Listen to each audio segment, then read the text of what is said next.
proyecto es del año 93. Y lo que yo te contaba ayer, que nos encargaron hacer 2 bolsas de aparcamientos en cada extremo. Él va a hacer una fotografía de cómo estaba, ¿eh? Vale. Y yo tengo fotografías muchísimas de cómo está ahora, si quieres. Pero, fotografías reales, no de los planos. Ya de la obra hecha. ¿Eh? Y de planos hay uno, que es la propuesta, y porque esto está hecho a mano. Son unos planos enormes, ¿no? Entonces la cosa es, nos encargaban hacer 2 bolsas de aparcamientos, con 1.600 aparcamientos.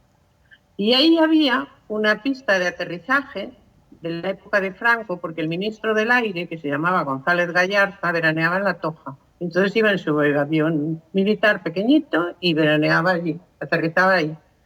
Y estaba ahí abandonada. Entonces nosotros vimos que aquello era una duna que se movía todos los inviernos, cubría la carretera, venían las palas, limpiaban y demás. Total, que nos parecía una barbaridad, como estaban los coches pues montados desde la duna cayendo hacia la playa, desde la carretera, los chiringuitos cayendo hacia la playa, un destrozo horrible en el límite entre la playa y la duna. Después por dentro pues le he enseñado fotografías que había hasta neveras tiradas por medio de, porque eso es un istmo arenoso, ¿no? Y los camioneros habían ido sacando, los constructores, toneladas de arena y se habían generado lagunas de los huecos que dejaban. Estaba lleno de caminos de camiones. Bueno, pues después lo vallamos todo, ¿eh? Y entonces dijimos, esto es una barbaridad. Hay una carretera que va en paralelo hacia el lado de la Ría de Arosa, que se llama el Bao, que se conectaba para ir o al Grove o a La Toja. Total, que la que iba por el borde de la playa es que era nada más que para que los coches se metiesen en la playa. Entonces decidimos que aquello era una barbaridad, que había que quitar esa carretera y generar en los aparcamientos, en los extremos, y hacer un paseo civilizado, paseo peatonal. Entonces nos pusimos a estudiar el tema, contactamos con la Cátedra de Botánica de la Universidad de Santiago, que la dirigía Jesús Izco Sevillano, y yo tengo muchos trabajos, he colaborado con él muchas veces, o conmigo, como queráis. Y entonces le contamos la historia y dijimos, mira, esto es una barbaridad, hay que regenerar esta duna y hay que hacer esto. Y eliminar esto. Todo esto sin contarle nada a la Dirección General de Costas. Nosotros a la Dirección General de Costas, cuando fuimos, le llevamos toda la propuesta. Dijimos, los chiringuitos no pueden estar ahí, tienen que estar detrás, deben ser de madera, tienen que tener otro carácter, hay que poner pabellones de aseos, que los diseñamos y están, pero creo que no los usan, no sé si los usan, unos que parecen un barco así invertido. Y sobre todo eliminar ese tráfico.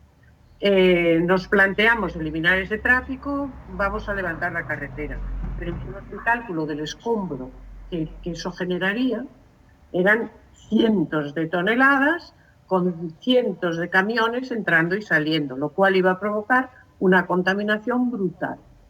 Y entonces ese escombro había que llevarlo a otro sitio donde iba a contaminar. Y entonces, como sabíamos que la duna todos los años intentaba cubrir otra vez la carretera, dijimos, bueno, pues rompemos la carretera con máquinas estas de romper, ¿sabes? Tú eres ingeniero de caminos, con los taladradores, con los compresores, y dejamos que la duna invada otra vez. Y el paseo lo levantamos para que pueda moverse la duna por debajo. Y además no vamos a hacer el paseo continuo porque para evitar la tentación de que se circule, aunque sea en moto o lo que sea. Entonces hicimos, me parece que fueron 800 metros de la parte que está hacia Sanjenjo de paseo y 100 y pico del otro lado. Y en el medio nada, playa, silva, salvaje. Y la pista de aterrizaje la transformamos en el aparcamiento, porque tenía ya una vía de servicio, se ven los planos, que iban paralelo.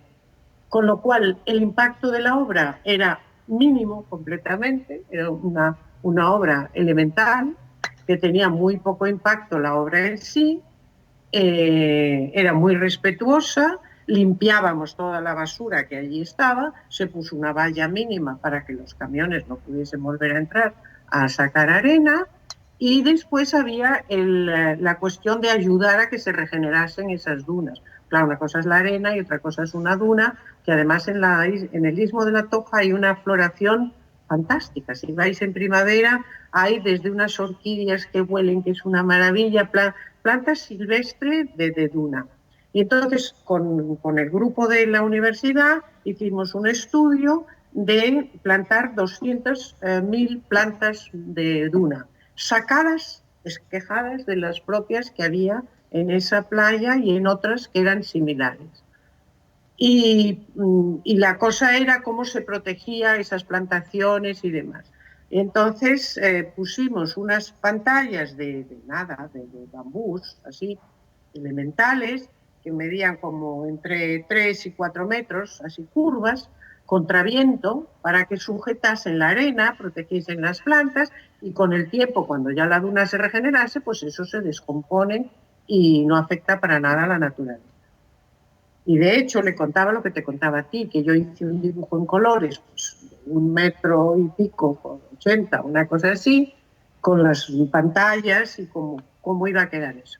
Y con toda esa propuesta y esa documentación, y la carretera la cortábamos desde el principio del todo, y la desviábamos por un camino que había que daba servicio a unas parcelas y conectábamos con la del Bau, con lo cual quedaba el tráfico. Se servía lo mismo para el Grove, se servía lo mismo para la Toja, pero desaparecía de encima de la cruz. Total, que con toda esa documentación nos fuimos a ver al director general y dijimos, mira, lo que hay que hacer aquí, y les pareció muy bien. Y después vino la batalla con los de los chiringuitos, que estuvieron ahí, el ayuntamiento, que si la playa es mía, que si es tuya, que si es de San Xenxo, que si es del Grove, que si es no sé qué, que si... Y tardaron como 2 años. La dirección de obra la llevó directamente Costas, y ahí está. Esta es la historia. Esta es la historia. Y todo hecho a mano, con unos planos, tú los has visto, de 1,5 metros de largo. Y bueno, nada, pensándolo. ¿Tardaste mucho tiempo en concienciar a los habitantes? Que era... A los habitantes, nosotros solamente les dimos un contacto, lo demás se peleaban los partidos políticos entre ellos. O sea, los del bloque no querían porque gobernaba no sé quién, era bueno, una pesadilla. Ya ellos, en el periódico todo el día, Claro, no tenemos muchas noticias sobre ese tema. Eso, pues eso es lo que había, una batalla política, ¿entiendes? Y de propiedad, y es mío, es tuyo, esas cosas. Y nosotros pues nada, decíamos a ver si hay suerte, cruzábamos los dedos, a ver si termina esta guerra y conseguimos que se haga. Y sí, se hizo. Eso fue.